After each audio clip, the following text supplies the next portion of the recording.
I guess you could call this the matchup of the century. 1979 Buick Century Turbo Coupe. And these things are rare. There were only around 1,100 sold during its 2-year production run of 1979 and 1980. As you might have guessed, this car is turbocharged. Specifically, it has a 3.8-liter V6, which is 231 cubic inches, and this was the precursor to the monster that would be used several years later in the Grand National. But for 1979, this V6 featured 4 main bearings, a compression ratio of 8:1, and a 4-barrel Rochester quadrajet carburetor. And nothing says reliability like turbocharged forced induction through a quadrajet. Plagued with overheating and detonation issues, most of these engines were toast by 50,000 miles, and therefore very few of those 1,100 produced still exist. All issues aside, this car was making 175 horsepower and 275 pound-feet of torque at only 2,600 RPM. That might not sound impressive, but keep in mind the base Corvette that year was only making 195 horsepower, and the Turbo Coupe is over 400 pounds lighter. Inside, you'll find a 3-speed automatic transmission, specifically a TH350, and that's all you could get with this car. No manual transmissions were allowed. Out back, a peasantly 308 rear gears would have been standard, but this car now features 342 gears. Will that make a difference?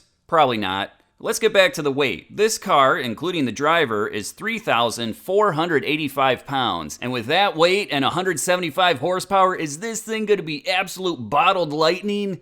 No, not at all. Say it's 1979 and you want to get your grubby little cocaine-smudged hands on one of these cars. Well, the Century Sport Coupe started out at $5,268. Then the Turbo V6 with the Turbo Coupe package would set you back another $510. And then the mandated 3-speed automatic transmission was $335. That gives you a grand total of $6,113. And adjusting for inflation, that's only $23,403 today. For comparison's sake, the base Corvette that year was over $10,000. Car and Driver magazine tested a Century Turbo Coupe in June of 1979. It had a set of 308 rear gears, and it ran 0 to 60 in 9.1 seconds, and the quarter mile in a blistering 17.4 seconds at 83 miles per hour. I know, that doesn't sound impressive, but of the 4 cars featured in the shootout that issue, it was the quickest one there, not to mention it also had the best braking. Let's check out the opponent. 1973 Buick Century Gran Sport. And as embarrassing as it might be, a 350 V8 with a 2-barrel carburetor was standard in the Gran Sport that year, but for only another $45, you could upgrade to the 4-barrel carburetor, and that just happens to be what this car features. Even with a low compression ratio of 8.5:1,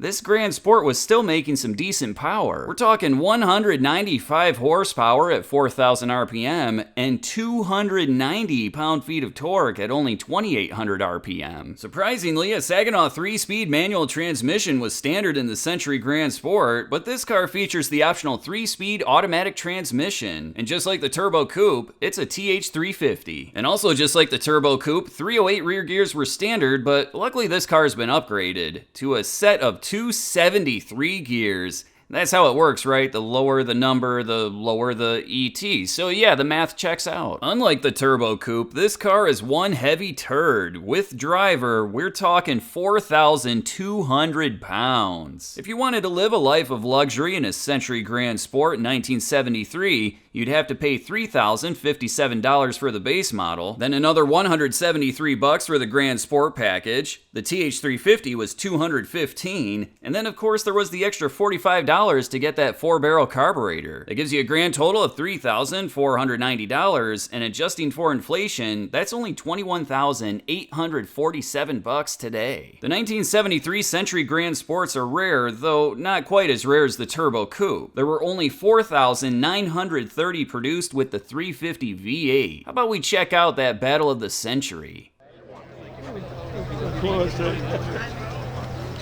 At the time of filming, the temperature was 71 degrees, humidity 55%, elevation 944 feet, and the barometric pressure was 29.32 inches. Let's see who wins this race.